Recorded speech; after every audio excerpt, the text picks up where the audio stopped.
Okay, magandang hapon sa inyong lahat, sa ating mga nakikinig at nanonood. Kamusta kayo mga kaibigan? Ito, matindi ngayon itong ating pag-uusapan. Trending ito sa social media, sa mga pangunahing radio station at telebisyon. Itong bangga na ito at sagutan o yung paghaharap ni Senador Bong Revilla at itong mayabang na operation manager ng MMDA na itong si Colonel Bong Nebreha, na kung saan nga ay nakahanap ito ng katapat mga kaibigan, at ito ay ipinahiya ni Dilobio mga kababayan. Itong si Nebreha na ito ay madalas natin itong napapanood sa telebisyon, social media. May mga pinapahiya itong mga motorista na lumalabag sa trapiko mga kaibigan. Bagamat mandato naman niya ang magpatupad ng maayos na daloy ng trapiko, pero kung minsan sumusobra na rin itong si Bong Nebreha ng MMDA mga kaibigan. Parang siya na ang hari at may kasabihan siya ay sa tingin natin baka above the law na itong si Bong Nebreha na ito, si Colonel Bong Nebreha, dahil sa dami na nitong mga naka-encounter, mga nakasagupa niya diyan sa lansangan, ay talagang maraming galit dito mga kaibigan kay Colonel Bong Nebreha. At dahil nga diyan, ito na mga kababayan, nakahanap siya ng katapat sa katauhan ni Dilobio, o itong mas kilala ngayon si Senador Bong Revilla mga kababayan. At pinahiya ito ni Senador Bong Revilla nang sila ay magkaharap at kinumpronta ng senador. Abay, hindi biro itong usapin na ito, sapagkat alam naman natin na si Senador Bong Revilla ay dumaan din dyan sa mga negatibong pagpuna ng iilan sa ating mga kababayan at sa social media. Ngayon, madadagdagan na naman dahil sa isang maling impormasyon o marites, chismis. Mahilig din pala itong si Colonel Bong Rebreha na magbato o maglabas ng mga balita o news. Nakatabi pa naman din niya ang reporter at nagradyo pa ito doon sa kanyang tauhan, sa kanyang commander, at sinabi nga nitong commander na ito na si Senador Bong Revilla daw ay nakasakay sa isang sasakyan at nag-counterflow at dumaan sa daanan sa diyan sa EDSA, kung saan ay hindi pala si Senador Bong Revilla ang nakasakay doon. Ito'y maliwanag na wow mali. Na wow mali po si Colonel Bong Rebreha, dahil diyan siya ay sinugod ni Senador Bong Revilla. Kung hindi tayo nagkakamali, doon yan sa opisina ng MMDA, na kung saan ay nagkaharap ang dalawa kasama ang ilang opisyal ng MMDA, kasama si MMDA General Manager Attorney Artis. Tama ba, no? Si MMDA Chairman Artis ang katabi ni Bong Nebreha at ni Senador Bong Revilla mga kababayan. Dito, alam mo, dapat dito magsilbing aral ito, leksyon kay Colonel Bong Rebreha, dahil sumusobra na ito mga kababayan. Nakahanap na rin ito ng katapat sa dami ng mga pagyayabang nito sa lansangan, sa social media. Akala mo wala na itong katapat mga kababayan. Ngayon ito na, napahiya ito at ipinahiya ni Senador Bong Revilla. Kabilang nga sa mga sinasabi ni Senador Bong Revilla, ah, sabi niya, alam mo, as you said, tao lang nagkakamali, pero masakit kasi yon. And I'm sure dito sa mga pangyayari na to, meron pa ring mababas sa amin. Matindi na yung pinagdaanan ko sa buhay. Tapos wawasakin nyo lang nang walang kakwenta-kwenta. In fact, nakakatawa nga itong issue na to.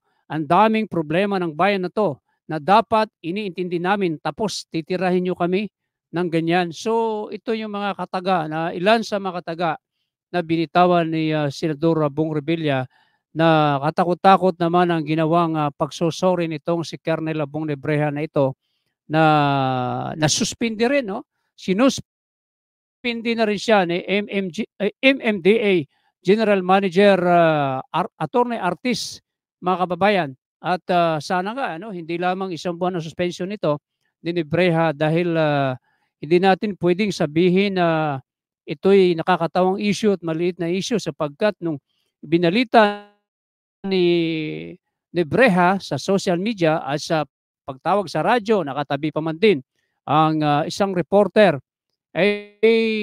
sinabi pa nito na wag mo ng tikitan si Senador Bong Revilla 'yan. Yun pala nawawmali itong si Nebreha dahil si Senador Bong Revilla ay nasa Cavite, mga kababayan. So dito nakita natin na ang pagkakamali ni Nebreha ay dapat magsilbing aral ito bagamat siya'y nagsuri at tinanggap naman ni Senador Bong Revilla, pero dapat ito na ang pagbabago ng ugali mo, Colonel Bong Nebreha. Hindi lahat ng tao ay kayang-kaya mo diyan sa lansangan dahil ikaw may mandato ng batas na linisin ang kalsada sa mga traffic violators. Pero kung minsan kailangan mo rin na siguraduhin ang report sa iyo bago mo ibato sa media, iradyo na maraming nakapakinig at nakapanood sa iyong tinura na maling balita o tsismis. Ito na, panoorin natin ang encounter paghaharap ni Dilobio, aka Senador Bong Revilla at Colonel Bong Nebreha ng MMDA. Panoorin natin.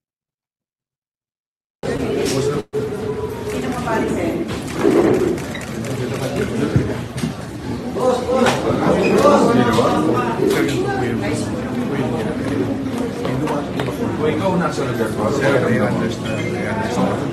Pero, sir, forward me po, ayan. Sir, kay Sir Paul Video daw. Sabi ko rin Daw. Daw. O, sir, tama yung sir, daw. Okay. So, tapos sabi ko, i-confirm yun, nandiyan ba? Sir, nandito. Sabi niya. Sabi niya. Sabi ko, sir, Nasaan yung enforcer? sir, dito po. Di ba meron kayong body cam? Sir, Laki wala ng po. pondo ng Yes, sir. MMDA sa body cam. Yes, sir. Pero dito lang. Ilan million? 60,000 pesos per camera. 60,000 per camera. Sir, under, Sir, believe sa mga hearsay, tapos babanggitin mo sa media. isang ano po, nung sinabi Hindi, para mag-name drop ka ng senador na hindi ka sigurado based on hearsay. sir, tropa ko po yun. Sinabi niya, sir, nandito po. Bakit hindi mo dinala yung tao dito? Sir, ako na lang po. Ikaw ang ano? I'll take the full responsibility. You'll take the full responsibility after wasakin mo yung Sir, pangalan mo. there was no intention of sa akin. Ang sinabi ko lang, sir, yung pagbigyan nyo, sabi ko na unahin nyo. Just that sabi mo, kasama ko. In the first place, wala ako sa Quezon. Yes, sir. Nasa Cavite ako. Yes, sir. Now, Paano ako napapunta doon? sir, Now that you know, it's not my vehicle. yes, sir. Like what I've said, I just relied on the information that was relayed to me. Nag-tropa ko, sir. Kasi based Palusot on ka pa, ha? hearsay, Hearsay. wawasakin mo yung Sir, I senador. have no intention. Paano pa yung mga maliliit natin mga Sir, wala kababayan? po akong intention na sa akin. Panta pa si Bong Why would I Nebreha, do that? Eh bakit mo binanggit yung pangalan ko Sir, sa media? yun po, Sana nakakaradyo po. bine-verify mo muna. Sir, that's Hindi, what, that's what I binanggit mo did. sa radio. O dito mga kaibigan, putulin muna natin yung confrontation ni Senador Bong Revilla at ni Nebreha. Dito hindi nga pa sigurado itong si Colonel Bong Nebreha na ito ng MMDA na nandoon nga si Senador Bong Revilla sa loob ng sasakyan na di umano ay nag-violate ng traffic, pero wala palang senador, nandoon pala sa Cavite. Subalit binanggit na nito sa radyo at sa social media, mga kababayan. So dito talagang sabihin na nating may malaking pagkakamali at masasabi nating may katangahan din ito si Nebreha na ito dahil hindi basta simpleng tao lamang yung kanyang binabanggit na alam naman natin pagdating sa lansangan, lalo na diyan sa EDSA, diyan sa Commonwealth Avenue, hindi ka po pwede diyan na mag-violate ng traffic regulation dahil talagang uhulihin ka. No one is above the law pagdating sa traffic violation. Pero binanggit mo na agad eh. Binanggit mo na agad Colonel Bong Nebreha. Malinaw na talagang fake news yung sinasabi mo na yan. Nakakahiya ka. Okay, pagpatuloy natin. Hindi po ako interview na sinabi ko po nandito kayo. Wala po akong binanggit na gano'n. Just that, nandun po ako na nagraradyo po ako, narinig po nila. Hindi, alam mo, Colonel, Yeah. ako, bugbog na ako sa maling paraan. Sir, I have no Okay? intention. Ako, kahit saan ako pupunta, hindi ako umaatras sa mga Yes, sir. laban. Yes, sir. Oh, I di understand. umatras Yung ba sa totoo laban? lang ako. Yes, sir. Oh, yan. I understand. Ako rin po nasa to. Ang Oo. sinabi ko lang, sir. Nasa totoo ka? I have no intention of ruining your name. Just that, sir, yun lang po yung information na bigay sa atin. So I relied on that. If it was a mistake, then I like what I've said kanina, sir. Nagkakamali tayo, lahat tayo tao nagkakamali. And I apologize. Yeah, Pero namin kung nagkakamali. You apologize to the yes, sir. Yes, sir. Yes, sir. I already apologized ka. I'm really sorry. I already apologized kanina. I already made an apology. Tao lang po tayo. Lahat po tayo nagkakamali.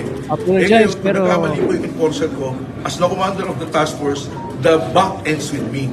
I do not need to present the enforcer anymore. Kung nagkamali siya, ako na po ang sasagot nun. Sir, anong Ngayon, balak nyo sa enforcer kung tatanggal ninyo? Sir, wala pong balak ipatanggal. Kung ako na lang, di ako na lang po. But the buck ends with me. The responsibility ends with me. Yun po ang ang ng commander eh. I need to make decisions. I need to make decisions. It is not to ruin the senator. Alam ko po yung pangalan ng senator. We have common friends. Wala po akong intention na sirain. Kaya kung nagkamali ako na lang po. Ako na lang. That's part of my responsibility. Senator, That's my ano po, decision po ng management, we discuss it. Yeah, si MMDA chairman We will suspend ako na Colonel Nebrija. Pending investigation po kung ano talaga yung nangyari at kung una. Ita-face na may mga violations po kasi bakit nag-leak yung pangalan ng mga nakuhuli, which is hindi naman po dapat. And second, kahit naman po sino na nag-name drop, hindi naman po dapat pinaname. Yun po sa policy namin. Dapat hulihin. Yes, sir. Naman yung ano nila. Yes, sir. Yes, sir. Kasi ang dami po talaga nag-name drop. And ang instructions ko naman po, kahit na nag-name drop, ay hindi po talaga dapat payagan. It's just that, yun nga po ang sinasabi ko kanina kay Colonel Nebrija, na bakit lumalabas yung mga pangalan, lalong-lalo na yan, kung mali pala. Kawawa naman yung napapangalanan na mali. Diba? Kaya nga po kami pangalanan mo, hindi ka para, sigurado. kasama po ako na mag-issue ng public apology sa inyo at clear your name, Senator. Senator Revilla, yung message nyo kay Mr. Revilla.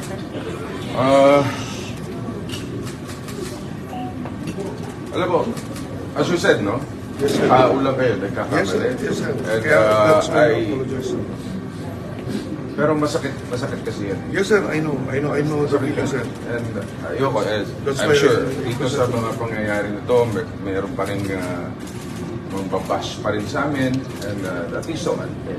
Dahil tayo'y sumusunod sa batas Yes, sir. trapiko. Matindi na yung pinagdaanan ko sa buhay, tapos Yes, sir. wawasakin nyo ng ganyan lang na Ayan. wala. Kwenta-kwenta. In fact, nakakatawa nga itong issue na to eh. Traffic. Ang daming problema ng bayan na dapat Yes, sir. iniintindi namin, tapos titirahin nyo kami ng ganyan. But we have to answer back because nawawasak yung pangalan namin eh. Yung mga tao nagsasuffer sa traffic. Like what I've said. Tapos sir, yung ganyan VIP treatment, sasabihin, ililet go mo, dapat tinakitan mo. Yes, sir. That's my Yun, point. mga kabayan, na sinasabi natin, patuloy muna natin, ayaw ni Senador Bong Revilla ng VIP treatment at sinasabing paalisin mo na yan at huwag mo nang tikitan yan, si Senador Bong Revilla. Dito balinaw na ayaw ni Senador Bong Revilla ng may mga VIP treatment na yan, then makakasira yan sa isang politiko.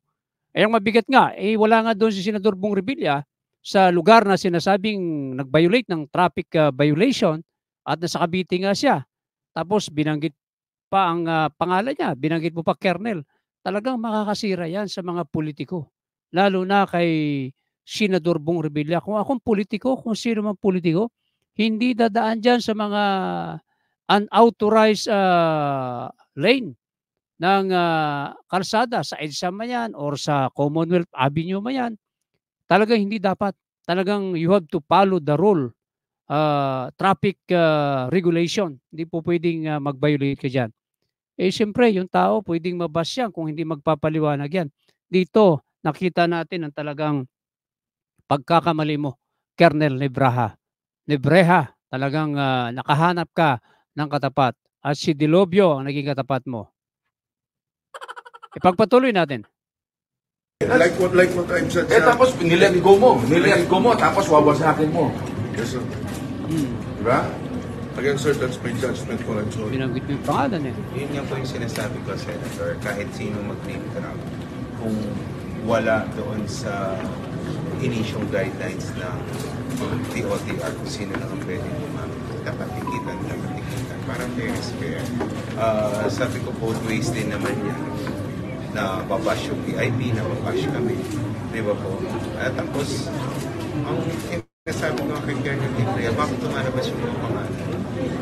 Tapos hindi naman pala verified. Whether they're verified or not, hindi na dapat eh. Kasi nababash unnecessarily kasi kung saan man nababash. Kasi may mali po sa proseso namin, which is iaayos po namin. As I've said, we'll be issuing a suspension order to Colonel Ibrea. Suspension order, dapat hindi lang yan And na rest assured, na Senator, GM artist.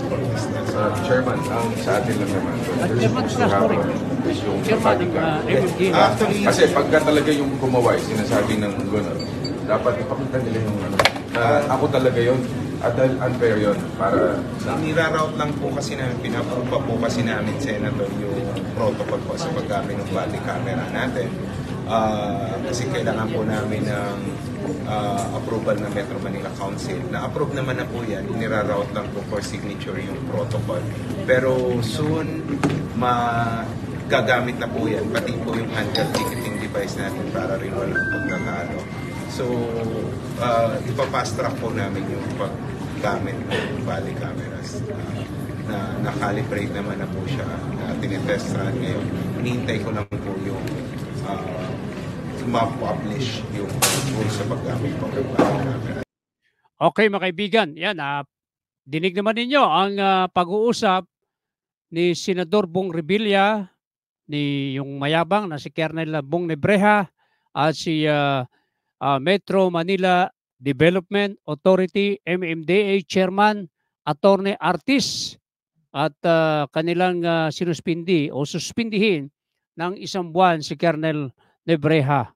Eh dapat hindi lamang 1 buwan yan dahil isang malaking pagkakamalian dahil nakasalalay dyan ang reputasyon ng isang mambabatas katulad ni Senador Bong Revilla. Kaya dito talagang nakahanap ka na ngayon ng katapat Colonel Bong Nebreha. No? Napakayabang mo kasi dyan. Pagdating sa lansangan, wala kang sinisino, kahit sino, eh okay naman yun, walang problema, maganda yon. Kaya lang dapat siguraduhin mo muna bago ka magbintang, bago ka magbanggit ng pangalan, katulad na isang senador na nag-violate ng traffic violation rules, ay wala naman pala. So, malinaw na chismis yung ibinato mong impormasyon sa media na kumalat na sa mga balita, eh dito natin nakita na dapat lamang, hindi lamang 1 buwan ang suspension mo dahil sa ginawa mong grave offense, no? Dahil nagkamali ka, dapat panindigan mo yan at yung tao mo naman nagbato sa'yo, eh sa totoo lang, dahil sa media ka, hindi mo pwedeng aminin na suspindi mo yon o tatanggalin mo, dapat din suspindihin mo yan dahil kung hindi siya nagbato sa'yo ng balita through two-way radio, ay hindi ka rin mapapahamak. Kaya dapat isuspend mo rin yung commander mo na yun na nagbato sa'yo ng maling balita. So siguro ganun lang, hindi mo sinabi na suspindihin mo yan dahil maraming media na nag-i-interview pero sa totoo lang, siya rin ang nagpahamak sa'yo at ikaw naman ay hindi nag-verify. Ano nangyari na wow, mali ka kayo, Colonel Bong Nebreha. Okay, yan lamang. At Colonel, sana mag-aral na magsilbing aral at leksyon na ito sa iyo at sa iba pang mga traffic enforcer diyan sa MMDA, lalo na yung mga MMDA na yan, no? Na napakayayabang, akala mo kung sino Alam mo, sila na yung above the law. No one is above the law in this country, mga kaibigan. Okay, maraming salamat sa inyong pakikinig at panonood. Kung nagustuhan nyo ang ating video, huwag kalimutan na mag-like at i-share ang ating video at mag-subscribe. Pindutin na rin ninyo ang notification bell para lagi kayong updated sa mga videos na aming i-upload. Ito po ang inyong kaibigan, ang inyong kalatiko, Mario Batigas. Maraming salamat.